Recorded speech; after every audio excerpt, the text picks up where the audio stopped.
आज की वीडियो में हम पंच महापुरुष योगों के बारे में बात करेंगे।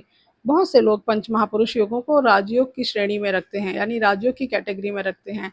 लेकिन हम जानते हैं कि पराशर जी ने राजयोग हमें अलग बताए हैं, धन योग अलग बताए हैं और महापुरुष योग अलग बताए हैं।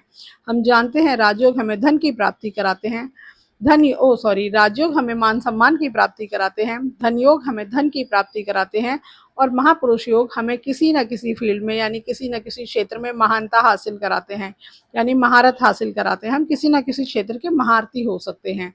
तो लेकिन अब इसे हम क्या राजयोग या धन योग की श्रेणी में रख सकते हैं? हम कह सकते हैं कि आपकी कुंडली में अगर कोई महापुरुष योग बन रहा है तो आपके पास अच्छा खासा धन हो सकता है या बहुत मान सम्मान हो सकता है।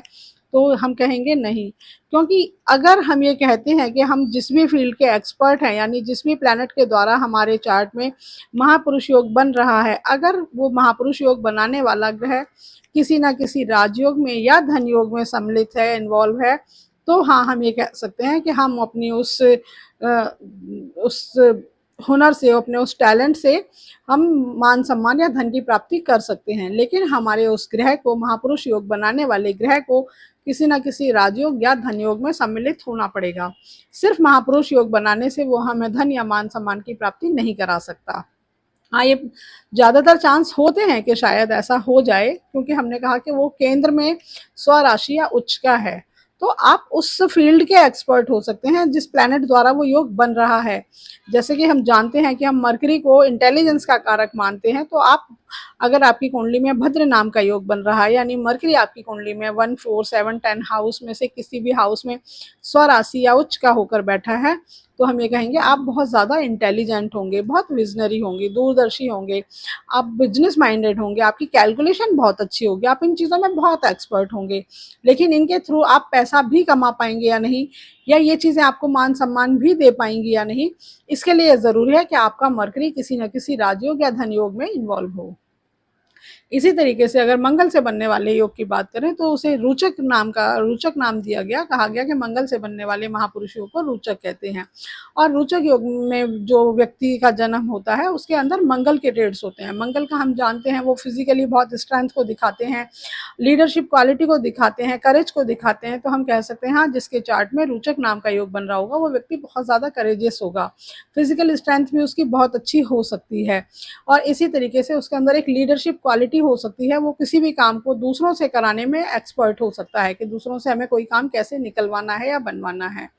ये मैं हर जगह बोल रही हूँ हो सकता है, क्योंकि ये 100% श्योरिटी नहीं है कि ऐसा होगा कि अगर आपके चार्ट में रोचक, भद्र, हंस या कोई भी इस तरह का महापुरुष योग बन रहा है तो ये चीज़ें होंगी ही होंगी। ये अभी सिर्फ ये बताया जा रहा है कि ये हो सकती हैं। इसी तरीके से हमने कहा कि शुक्र से बनने वाले अगर मालव्य योग की बात करें तो हम जानते हैं शुक्र लग्जरी के कारक होते हैं, धन ऐश्वर्य के कारक होते हैं, हम उन्हें लक्ष्मी भी मानते हैं शुक्र को। तो हमने कहा जिनकी कुंडली में शुक्र से बनने वाला मालव्य योग होगा तो हम कह सकते हैं कि व्यक्ति बहुत मालदार होगा, यानी उसके बाद बहुत पैसा होगा, बहुत लग्जरी होगी, हर तरह का वैभव होगा। इसी तरीके से अगर हम गुरु से बनने वाले योग की बात करें तो हम कहेंगे कि गुरु से जो बनने वाला योग है उसका नाम दिया गया हंस, यानी हंस जैसा, यानी हंस को हम कैसा मानते हैं, उसका कलर हम एकदम प्योर वाइट मानते हैं। और हंस के बारे में एक बात कही जाती है कि वो व्यक्ति जो हंस जो है वो अपने जीवन में एक ही लाइफ पार्टनर रखते हैं। अगर किसी वजह से उनका लाइफ पार्टनर उनको छोड़कर चला जाता है तो वो अपने जीवन में दूसरा लाइफ पार्टनर फिर नहीं बनाते।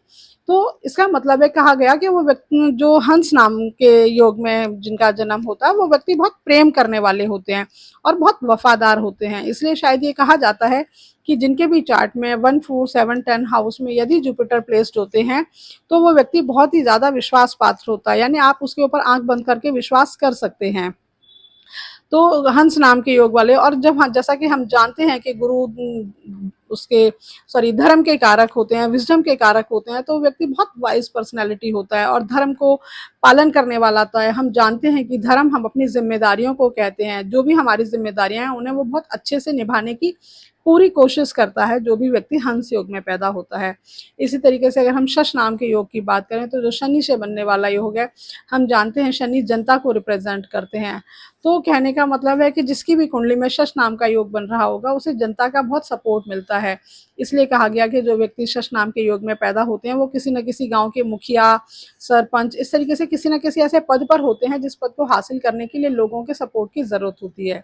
यानी हमने कहा कि शश नाम का योग आपको जनता का, लोगों का फेवर दिलाता है, आप उनके बीच में बहुत फेमस होते हैं, आप उनके चहेते हो सकते हैं। लेकिन अब हमने कहा कि ये सब चीजें हो सकती हैं, क्योंकि ये 100% होंगी ही।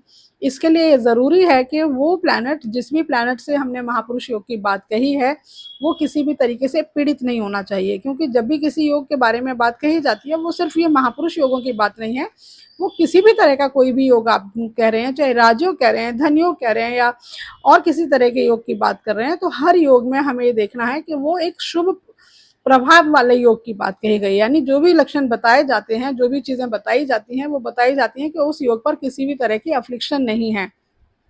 इसका मतलब ये हुआ कि यदि इस प्लैनेट के ऊपर या इस योग के ऊपर, किसी भी योग के ऊपर अगर किसी भी तरह की अफ्लिक्शन आती है, तो उस योग के फल हमें नहीं मिलेंगे। कहने का मतलब है कि यदि हमने पंच महापुरुष योगों की बात की, अगर जो भी प्लैनेट हमारे चार्ट में योग बना रहा है, वो प्लैनेट यदि पीड़ित है, हमने सिर्फ एक ही चीज बोली है कि वो केंद्र में स्वराशि या उच्च का होना चाहिए।